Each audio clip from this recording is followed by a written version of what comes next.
Salut, salut, bonjour à tous. J'espère que vous allez très bien. Moi, par la grâce de Dieu, je vais très bien aussi. Et donc aujourd'hui, on va parler du Canada parce que au cours de cette semaine, j'ai beaucoup plus eu des appels, des questions inbox concernant le Canada. Et donc, je vais apporter des éclaircissements sur la procédure du Canada. Je vous rappelle, encore, ok, excusez-moi, je vous rappelle qu'on a trois programmes. Il y a le programme de la Turquie. Il y a le programme de la Turquie, il y a le programme du Canada et il y a le programme de Schengen. Donc, lorsque vous appelez ou vous écrivez, précisez quel est votre programme. Maintenant, généralement, ceux qui s'approchent de moi disent non, explique-nous seulement les trois programmes et comme ça, nous-mêmes, on va choisir. Ok, il n'y a pas de problème. Je vais encore réexpliquer. Le programme de la Turquie, pour ceux qui ne le savent pas, c'est à 800 000 francs CFA. Donc, les 800 000, c'est pour faire la documentation.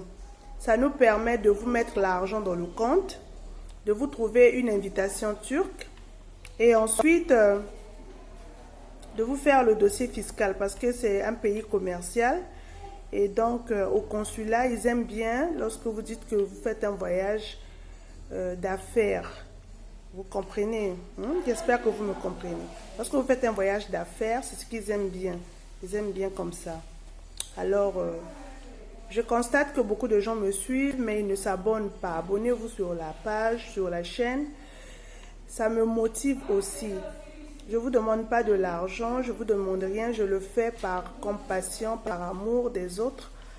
Et donc, lorsque vous vous abonnez, ça me motive. Et je constate aussi que le projet, le thème vous intéresse. Abonnez-vous, partagez, donnez l'information aux autres, écrivez, réagissez, commentez. Ne murmurez pas, parce que moi, je ne gère pas les murmures. Murmurez pas, posez vos questions. Je m'arrange toujours à les répondre. Vous n'avez pas besoin d'avoir mon numéro de téléphone pour voyager. Il vous suffit juste d'écrire. Parce que ce qu'on fait, c'est les dossiers qu'on traite. On traite les dossiers, on ne va pas traiter les dossiers au téléphone. On ne traite pas les dossiers au téléphone. Même si je vous donne mon numéro de téléphone, j'ai beaucoup plus de travail, vous comprenez. Parce que parfois, vous avez envie de parler avec moi, mais moi je suis peut-être en consultation et donc je ne pourrai pas prendre votre appel. Donc je n'ai pas envie de frustrer qui que ce soit. C'est pourquoi vous avez remarqué, tous ceux qui m'ont demandé leur numéro de téléphone, je n'ai pas donné. Prenez le temps de passer à l'agence sur place. Comme ça, on vous explique les programmes, on vous les montre et puis vous posez toutes vos questions. En ce moment, la consultation, elle est gratuite. Donc vous n'avez qu'à payer seulement votre déplacement. De chez vous jusqu'à venir à l'agence, vous prenez rendez-vous, me dites, oh, je veux passer tel jour, à telle heure, et puis je veux vous attendre. J'espère qu'on se comprend. Faites des j'aime, réagissez sur la page. Vous savez bien que ici au Congo, Brazzaville, la page n'est pas monétisée. Donc ne pensez pas que lorsque vous allez mettre les j'aime, que je vais avoir de l'argent sur vous. Ok, moi, je n'ai pas cette vision de prendre de l'argent sur quelqu'un. Moi, j'ai toujours dit que c'est l'Éternel qui bénit. Si l'Éternel dit qu'il va te bénir, il va te bénir. Même avec le peu que tu peux faire, même avec quelque chose de rien, même en vendant seulement les papiers hygiéniques. Si Dieu veut te bénir, il va te bénir. Donc ce qu'on fait, c'est pour aider les autres parce que nous-mêmes aussi, on a été victimes de beaucoup de choses. Vous comprenez? Moi, je ne peux pas vous cacher. J'ai eu des sœurs, mes sœurs directes comme ça, à qui quand j'étais à l'école, j'avais confiance en eux. Et je les ai accompagnés dans la procédure des voyages. J'étais tout le temps avec eux. C'était mes modèles. Pour moi, c'était mes modèles. Je rêvais, je pensais. Je disais, ma soeur, quand elle va partir, elle va penser à moi. Mais aucune de mes soeurs ne m'a jamais invitée, ne m'a jamais appelée, ne m'a jamais tendu la main. Même que non, vraiment, tu peux venir passer les vacances ici en France, rien. Je me suis battue toute seule. Par la grâce de Dieu. Et si moi, cela m'est arrivé, je me dis qu'il y a peut-être dans le monde, il y a aussi quelqu'un comme ça, similaire, qui a passé la même situation que moi. C'est comme ça que je me suis révoltée. Après avoir ouvert mon agence à Kinshasa, je me suis révoltée. J'ai dit, mais pourquoi je ne dois pas aider les autres, ceux de Brazzaville? Ok? Je me suis révoltée. Ce n'est pas en révolte que je le fais. Alors, motivez-moi en mettant des j'aime. Abonnez-vous sur la page. Lorsque je publie quelque chose, vous n'avez pas compris, réagissez. Ça va me motiver que les thèmes pour lesquels je parle, ça vous intéresse. Il y a plusieurs thèmes. Quand il y a des personnes qui acceptent qu'on publie leur visa, je publie. Si le client a eu son visa, il ne veut pas que vous soyez informé. Je ne peux pas. Non, on respecte. On respecte la personne, vous comprenez? Voilà, certaines personnes qui acceptent, je publie le visa, je dis regardez comment on a travaillé, le visa est là.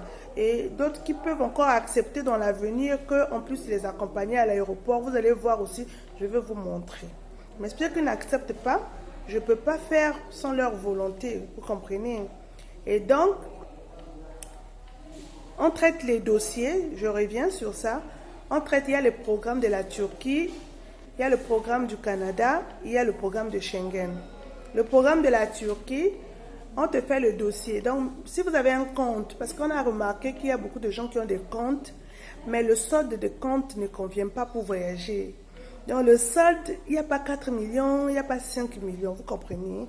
Alors, nous, on a pu trouver la facilité. On dit, on doit faciliter la personne pour voyager. Ok, vous nous apportez le compte et nous, on met l'argent dans votre compte. C'est un dossier normal. On met l'argent dans votre compte. On vous fait l'invitation turque. Et ainsi, on vient avec le dossier fiscal et vous partez. Le visa, quand le dossier est prêt, votre visa sort en 1 semaine. Voilà, et puis vous payez votre billet. Pour l'autre dame qui avait eu son visa tout récemment là, quand j'ai demandé le billet aller-retour, c'était autour de 750 000 par Ethiopian, aller-retour.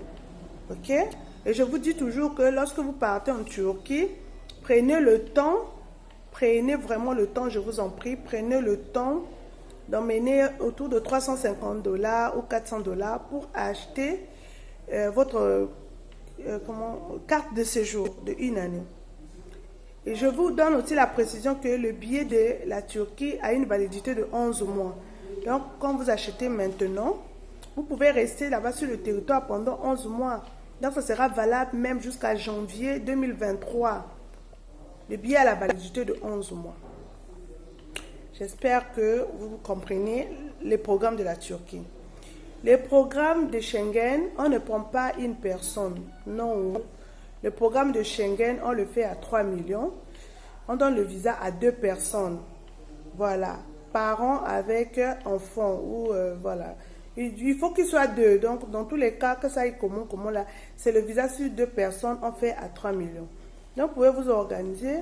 En dehors des 3 millions, là, vous-même, vous supportez votre billet, vous payez votre assurance voyage, assurance voyage. C'est pas trop cher aussi. Déjà, quand je fais dans le tarif de NCA, assurance voyage de 1 mois, c'est 40 025 francs. Donc, c'est pas cher. Donc, j'espère que là, j'ai bien expliqué. Et pour ce qui est du Canada, beaucoup de personnes veulent aller au Canada. Pourquoi je veux faire le direct d'aujourd'hui? Pour qu'on s'explique un peu. Vraiment, ne pensez pas que vous dormez sur votre oreiller comme ça. Et puis moi, je pars fabriquer un visa. Moi, je ne fais pas le faux, s'il vous plaît. Je ne peux pas aller vous fabriquer un visa et puis je vous apporte. Non. Votre visa, là, je travaille, je vous ai dit, excusez-moi les étudiants, je n'ai rien contre vous. Mais pour le moment, je ne tue pas mon mouton pour vous, pardon. Je ne tue pas mon mouton pour les étudiants. Donc, je fais le programme des travailleurs. Pourquoi le programme des travailleurs? Vous pouvez avoir la compétence, vous avez la compétence comme ça. Et puis, ce qu'on vous paye ici, travailler au Canada, c'est une opportunité.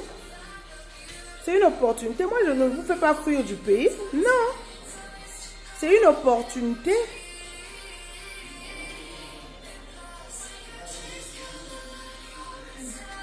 C'est une opportunité. Travailler au Canada, c'est une opportunité. Et par rapport à ça, excusez-moi, c'est mon téléphone qui sonne, il y a un client qui appelle. Ok? Excusez-moi, mes futurs Canadiens, futures Canadiennes. Ok? Et donc, j'ai le programme du Canada. Je vais encore expliquer. Le programme du Canada, il s'agit de postuler. C'est pour aller travailler. Vous ne partez pas en aventure au Canada, non. Vous ne partez pas en aventure. Vous ne partez pas pour aller chercher où vous loger. Non. Vous partez au Canada pour aller travailler. Donc, l'employeur peut prendre l'assurance maladie. Vous allez être assuré, enregistré à la retraite et tout. C'est une opportunité. Et cela vient ajouter ce on dit une valeur ajoutée dans votre CV et le niveau de vie. Vous allez pouvoir faire des économies et comme ça vous allez revenir au Congo pour venir nous construire des immeubles, donner du travail aux autres, pour venir entreprendre. Au Canada, vous pouvez créer votre entreprise. Il y a des facilités pour ouvrir l'entreprise là-bas. Vous pouvez entreprendre même dans le domaine, par exemple, du transport et la logistique, faire une société de transport parce qu'on a besoin de beaucoup de chauffeurs. Vous pouvez ouvrir votre entreprise, c'est facile. Ça dépend de vous. Si vous dites, bon d'accord, moi je pars au Canada, pas seulement pour aller ouvrir l'entreprise, je vais être employé. Ça dépend de vous. Ça dépend que de vous, de votre programme. Et donc, comment faire pour avoir un permis de travail? Le permis de travail, c'est comme on dit, une autorisation de travailler au Canada. Comment tu fais pour avoir l'autorisation de travailler au Canada? Il te suffit, d'abord, la première chose, c'est le CV. Il faut avoir un CV de type canadien. Maintenant, si tu ne sais pas faire le CV, à ce moment, tu me contactes. Je te fais le CV et je postule pour toi. Un CV de type canadien, c'est la première chose. Aucun employeur canadien ne va venir te demander, ok, donne-moi tes diplômes, je vais voir tes doctorats. Ceux qui viennent ici, là, ils m'emmènent leur doctorat, leur master, leur licence. Ok. Mais ce n'est pas le diplôme qui va travailler à votre place, s'il vous plaît. L'employeur canadien a besoin de la personne qui a des compétences. L'employeur veut avoir la personne qui a des compétences dans le domaine. Quelles sont tes compétences? Il y a des gens, même je pose la question, qu'est-ce que tu sais faire? Je dis que non, il ne sait rien faire. Tu vois le diplôme comme ça, il a licence, je ne sais en quoi, licence en quoi. S'il vous plaît, la première chose que l'employeur a besoin, c'est d'abord de lui présenter votre CV canadien. Lorsque vous avez présenté votre CV canadien, il vous demande les adresses de vos différents employeurs. Si là où vous avez travaillé avant, ou vous n'avez pas de bons rapports, comment vous allez faire? Arrangez d'abord vos rapports. Parce que l'employeur va appeler pour demander à votre ancien employeur quel était votre comportement dans le milieu du travail. Quelle est votre image que vous avez laissée? Qu'est-ce que votre employeur va témoigner? Voilà les problèmes pour lesquels ceux qui veulent aller au Canada, vous devez déjà commencer à arranger maintenant. Et puis ensuite, il faut avoir le passeport. Il y a les programmes, il y a une entreprise canadienne qui recrute là. Les personnes qui m'ont contacté, je dis bon d'accord que je vous inscris au programme. Vous avez le passeport. Oh non madame, mon passeport est en cours. En cours, ça veut dire que vous n'avez pas encore le passeport. Ça veut dire que vous n'êtes pas prêt pour le voyage du Canada. Vous devez avoir votre passeport à jour. C'est comme ça, voilà les exigences. Il y a aussi l'autre point où il y a beaucoup plus des entreprises anglophones qui sont en train de chercher du travail, qui cherchent des employés. Vous ne savez pas parler anglais. On a mis un programme là. Je vous ai recruté un formateur en anglais. Les cours sont de 11h à 13h. Venez apprendre l'anglais. Tu vas aller travailler au Canada et puis tu ne sais pas faire parler l'anglais. Il y a le travail par exemple où tu veux être à la réception là. Il faut parler l'anglais couramment. Mais si tu ne sais pas parler anglais. Donc je veux vous dire en bref que voyager c'est une démarche. Ce n'est pas du but en blanc comme ça tu te lèves, tu voyages. Non. Si tu veux voyager pour aller au Canada là, ce n'est pas pour aller faire l'aventure là, c'est la démarche. Alors, commence à traiter ta démarche étape par étape. Il faut aller faire le test du niveau de français, ça se fait au CCF. Il faut faire l'évaluation comparative de tes diplômes. On ne te demande pas d'avoir 10 millions dans le compte, mais on te demande d'avoir des preuves. Ce que tu dis, prouve-le. Ce que tu dis, prouve-le. Il faut avoir une expérience professionnelle. Donc voilà un peu mes futurs Canadiens. Merci pour le temps que vous avez disposé pour moi. Je vous aime beaucoup. Portez-vous bien et c'était pour apporter des précisions pour ceux qui veulent aller au Canada. Et je vous aime beaucoup. Merci. À très bientôt. Bye bye.